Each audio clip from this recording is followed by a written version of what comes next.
600,000 flat tires, 40,000 blown shocks, and countless wrecked pizzas. Despite the popular sentiment that infrastructure is not a sexy or glamorous topic, we, a pizza company, decided to pave potholes where our customers needed it most. Domino's Pizza has launched a new campaign. Not because we wanted to fix infrastructure. It's called Paving for Pizza. But because bad roads can ruin good pizza. In just the first week, people in every state nominated their town on pavingforpizza.com. On their behalf, we worked to partner with local governments.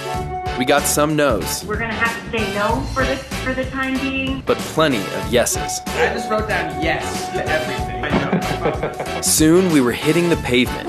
Literally. Beginning in towns like Bartonville, Texas. The response was overwhelming. And we realized we had to help people get their pizza home smoothly, no matter where they carry out. So we committed to paving in all 50 states. We had over 1 billion media impressions.